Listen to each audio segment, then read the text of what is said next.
Hello, my name is Usman Mustafa, and I'd like to talk to you about how you can stop asking for more pain in your life and shift into a life of grace and joy. You're probably thinking to yourself, stop asking for pain. I don't need more pain in my life. Why would I ask for more pain in my life? That makes no sense. I know it sounds crazy to think that anyone would ask for pain in his or her life, but people do that all the time without realizing that this is what they're doing. We ask for more pain in our life anytime we choose not to deal with an upset or unresolved issue that we are faced with. So many times we know something isn't right or isn't working in our life and needs to be addressed, and we tell ourselves, oh, yeah, I know this is something I need to work on. I know I need to heal this issue, and I will at some point in the future when I have more time, when I'm in a better position to do so. I'll heal it when I'm ready to heal it. Anytime we get into a mode of avoidance, delay, or an outright denial of the existence of an issue, it's like telling the universe, you know what, universe? This is an issue for me, and it is painful, but it's not painful enough yet. I have a much higher threshold for pain than this. I want things to get more painful to help me become ready to face this issue. People ask me, Usman, how can you be so sure that this is what we're telling the universe when we're putting off addressing an unresolved issue for whatever reason?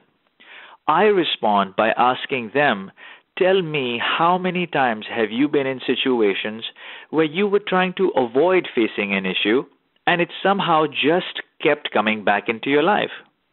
How many times have you found yourself going through the same situation, experiencing the same pain and emotion over and over again? And the pain only intensified each time it returned. How many times have you thought to yourself, I cannot believe I am in the same situation again? How does this happen to me every time? I'd like to share a personal example of this with you. There was a time in my life when I was sure that the woman I was in a relationship with knew and was in communication with all my ex-girlfriends, because that was the only logical explanation I could come up with to explain as to why I was dealing with the same issue of feeling rejected and not feeling loved in the relationship. This is an issue I had experienced in all my previous relationships. In the past, I would end my relationship with one woman thinking she is the problem and that she is making me feel this way, only to find myself in the same situation when I started dating someone else. I was sure there was some kind of conspiracy going on to make me feel the same sense of rejection regardless of who I was dating. I know it sounds funny now, but it really wasn't that funny then. You see, what I wasn't realizing was that the common factor in all these different relationships was me. The hurt and sense of rejection I was experiencing was inside of me. And this is what needed to be addressed. I also didn't realize that this planet is designed in a way to bring up all our unresolved issues to the surface for healing. And it will keep bringing these issues up to the surface until we are ready to face them and heal them. The key to freedom is facing and going through the emotion, not in avoiding it. I know it can sound scary to face your stuff, but that really is the only way to truly heal. I have yet to meet someone who wasn't able to handle facing an emotion and wasn't better off for it. I remind my clients that whatever past stuff we're scared to face, we've already lived through and survived. The way I look at it, we only have two choices: heal now or experience more pain and heal later. The choice is ours. I personally prefer the heal now option. And how does one know if an issue is really ready to be healed? If the emotion is present, if the emotion is coming up, it's coming up to be healed. So if you're feeling it, you're ready to heal it. And how does one go about healing issues? Well, first of all, it's important to stop being against what is happening.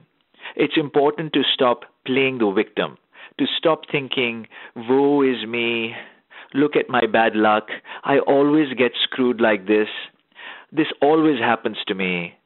And to start seeing the emotion and the pain coming up inside of you as an opportunity for you to heal it and free yourself from it. When you are operating from this perspective of seeing it as an opportunity to heal, it is also much easier to take responsible actions as opposed to just emotionally reacting to the situation and making things worse. Coming back to my relationship example, when I found myself yet again feeling rejected and unloved in a relationship, instead of getting upset with the girl or deciding to end the relationship, I remember thinking to myself, this has happened one too many times. What is the lesson here that I need to learn? In my case, the lesson was that I needed to give myself the love that I was looking to receive from the women. As I started to give myself the love and affection that I was looking to these women for, my intimate relationship started to transform. When I work with my coaching clients, I assist them in taking responsibility for their actions and the emotions that they are experiencing. I assist them in observing what they are experiencing. Observation is one of the simplest and most powerful ways to release emotional pain and upset. Anytime you're in upset, start observing whatever you're feeling or how upset you are. Start noticing how your body is feeling as you are in your upset. Observe where in your body you're experiencing this upset. Observing in this way will allow you to create space between you and the pain and upset you're experiencing. Observing will help you rise above the upset and start to release it. Another thing that you can do from this place of observation is to start thinking of someone or something that brings you into your loving, be it a pet or a child or a spiritual teacher, anything that brings you into your loving. And once you are in your loving, once you're feeling the love, apply that loving to the place where you're experiencing the hurt and upset in your body. If you're feeling the upset in your chest, apply the love there. If you're feeling it in your lower abdominal area, apply it there. If you're feeling it all over your body, apply the loving all over your body. Applying loving in this way to the hurt will also help you to release it and free yourself from it. You can do this as many times as needed. I'd also like to talk to you about what happens when you do heal an issue. When you heal an issue, it's like telling the universe, I have learned the lessons that I needed to learn from this situation. I am ready to move on from this. I don't need this situation coming back into my life. And all that energy that was caught up in that unresolved issue is now freed up for you to use in more positive ways. You can use that freed up energy to be more creative, to manifest what you want in your life. As you start to proactively heal issues, you grow in your loving and in your consciousness. You become more joyful. You grow in your light. You are able to more freely move around in the world. Your life becomes more grace-filled. You start to step into the truth of who you really are. And as you step more and more into the truth of who you are, the world stands to benefit. Healing yourself is the ultimate form of service.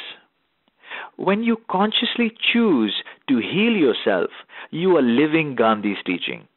Be the change you want to see in the world. So I encourage you to be the change that you want to see. I encourage you to live the change and change the world. God bless you and your healing journey.